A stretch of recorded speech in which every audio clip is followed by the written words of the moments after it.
तहरीक इंसाफ के झंडे के साथ पाकिस्तान का झंडा एक ही डंडे पे लगा लो। ये पैगाम मैं पूरे पाकिस्तान को दे रहा हूँ, बाहैसियत वज़ीर आला सूबा खैबर पख्तूनख्वा दे रहा हूँ कि एक ही डंडे पे दो झंडे लगाओ, एक पाकिस्तान का, एक तहरीक इंसाफ का। और तुमसे कोई वो डंडा और झंडा छीनता है, मुझे वीडियो भेजो, जो SHO जो सिपाही होगा उस पे खैबर पख्तूनख्वा में गद्दारी का पर्चा होगा पाकिस्तान के आइन के मुताबिक। तो फिर वो आएगा जब यहाँ पर, फिर वो जो हमारी रिवायत है ना इज्जत देने वाली। बिस्मिल्लाहिर्रहमानिर्रहीम। 6 मई 2018 को आज से 6 साल कबल एक नौजवान ने, जिसके जहन में इंतहा पसंदी का बीज बोया गया और नफ़रत भरी गई, उसने एक गोली के ज़रिए मेरी जान लेने की कोशिश की। लेकिन अल्लाह ताला ने मेरी जान बचाई और मैं समझता हूँ कि मेरे इलाके के लोग, आवाम, गरीब, उनकी दुआओं का हिसार था कि जिसने मुझे बचा लिया। लेकिन वो गोली आज भी मेरे जिस्म में मौजूद है और मुझे ये याद दिलाती है कि हमने अपने मुआशरे से नफ़रत के बीज ख़त्म करने हैं। ये गोली पिस्तौल से नहीं निकली थी, बल्कि जहन से नफ़रत की गोली थी जो उस नौजवान ने मुझ पर चलाई। आज मैं नौजवानों से अपील करना चाहता हूँ कि अगर हम पाकिस्तान को कायदे आज़म का पाकिस्तान बनाना चाहते हैं तो हमें हर सतह के ऊपर नफ़रत के बीज ख़त्म करने हैं। हमने इत्तफ़ाक़, इत्तेहाद और यगानगत के रास्ते पे चलना है। हमने इख्तलाफ को दुश्मनी में नहीं बदलना, हमने इख्तलाफ को दलील के साथ और मुकालमे के साथ हल करना है। अगर हम इत्तफ़ाक़ कर पाएँ तो बहुत अच्छा है, लेकिन अगर हम मुख्तलिफ राय रखते हैं तो फिर हमारी हैसियत उस गुलदस्ते की है जिसमें मुख्तलिफ रंग के फूल होते हैं, और उस गुलदस्ते में मुख्तलिफ रंग के फूल उसके हुस्न में इजाफ़ा करते हैं। हमें डाइवर्सिटी के अंदर यूनिटी तलाश करनी है। आज के दौर का एक बड़ा चैलेंज मिस इन्फॉर्मेशन है और पोलराइजेशन है, जिससे मुआशरों को निशाना बनाया जाता है और तबाह किया जाता है। हमें उन ख़बरों को जो हमारी तरफ सोशल मीडिया के ज़रिए फेंकी जाती हैं फ़िल्टर करना सीखना होगा। हमें झूठ को और सच को अलहदा करना सीखना होगा, क्योंकि आज की जंग इंफॉर्मेशन की जंग है और इस इंफॉर्मेशन की जंग में ज़हनों में नफ़रत बीज कर, ज़हनों में अदम बर्दाश्त कहते हैं। सर मेरे इल्म में नहीं है, ये फैसला इमरान खान साहब के पास है, मेरे इल्म में अभी नहीं है। नहीं, अभी तक आपको कन्वे किया गया है कि आप PAC के चेयरमैन के लिए नामजद किया जा रहा है। अगर आपको नामजद किया जाता है तो ये इमरान खान साहब का जो हुक्म है, वो जो कहेंगे पार्टी के लिए हम उसके लिए तैयार होंगे। खान लीडर जो कहेगा उससे कौन आगे पीछे। अच्छा सर, दूसरी बात ये रिजेक्ट करने की क्या वजूहत? नहीं, शेर अफजल को रिजेक्ट किसी ने नहीं किया। शेर अफजल हमारे भाई हैं, he is star of the party and he has not been rejected or placed by anybody. But क्योंकि मुझे इल्म नहीं है, मुझे कन्वे नहीं किया गया और मैं किसी नई कंट्रोवर्सी में न पार्टी को डालना चाहता हूँ न खुद डालना चाहता हूँ। क्या PAC अनाउंस किया जाता है, ऑफिशियली आपको बताया जाता है? अगर खान साहब हुक्म देंगे, कह दिया है कि जी पार्टी में को मैं इस तरह किसी बर्दाश्त नहीं करूंगा, खान साहब कन्फर्म करूंगा। आपको लगता है कि नया जो डिस्प्यूट है वो क्रिएट नहीं, कोई डिस्प्यूट नहीं। खान साहब एक वाइड अथॉरिटी है जो चीज़ों का फैसला करते हैं, हमारे कायद हैं, वही फैसला करेंगे और वो फैसला उतना ही मेरे लिए काबिल एहतराम होगा जितना मरवत साहब के लिए होगा। मरवत इज आवर ब्रदर, वो हमारा स्टार है। क्या सर शेख वकास साहब, क्या ये वही मामला है पंजाब और खैबर पख्तूनख्वा का शेयर?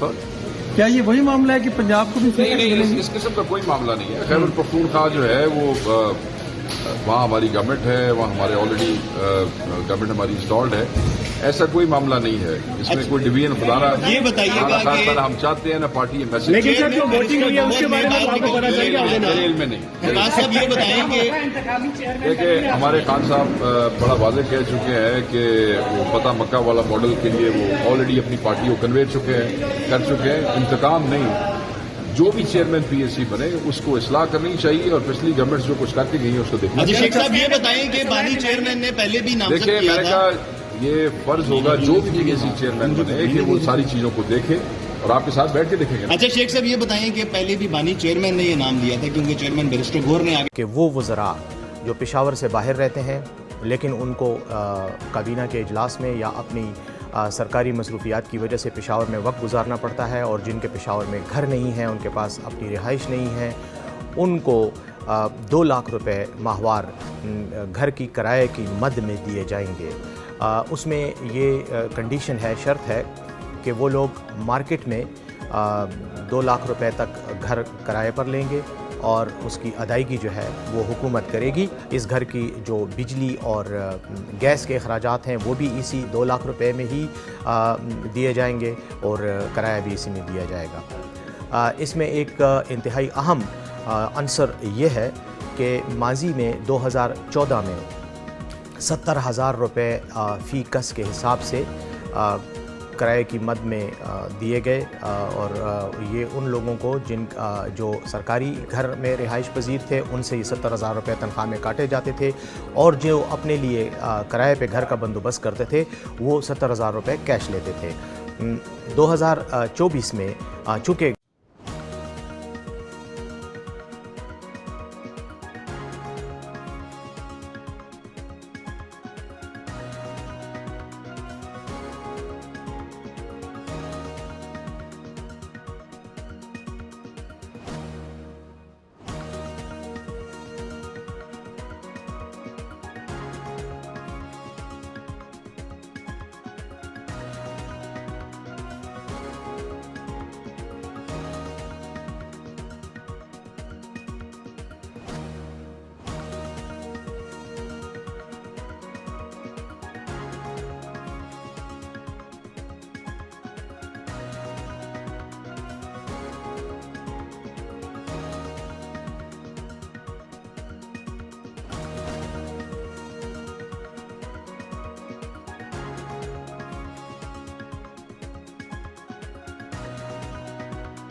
جی ڈاکٹر صاحب، جی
میں نعیم اخترمان، صدر ضلع امن مرکز۔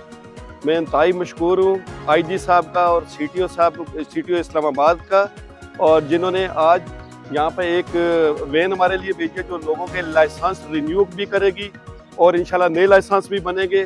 یہاں پہ ابھی جو افراتفری کا ماحول ہے، لوگوں کے پاس آفس میں بالکل ٹائم نہیں ہے، اور اس کے اوپر ہم ان کے بے حد مشکور ہیں کہ انہوں نے یہاں پہ اپنی وین بھیجی، جس پہ میں نے خود اپنا لائسنس بھی رینیو کروایا، میرے پاس بھی ٹائم نہیں تھا، اور بھی کافی سارے تاجر ہیں جن کے پاس ٹائم نہیں تھا، تو یہ لوگوں کے لیے ایک بہت اچھی سہولت ہو گئی ہے۔ یہ اسلام آباد کے تقریباً تمام مارکیٹوں میں بھیج رہے ہیں۔ اس میں ہم تمام تاجران جتنے بھی ہیں اسلام آباد کے، آئی جی صاحب کا، سی ٹی او صاحب اسلام آباد کا بے حد مشکور ہے، اور انہوں نے ان تاجروں کے لیے بہت اچھی سہولت کی ہے۔ جزاک اللہ خیر۔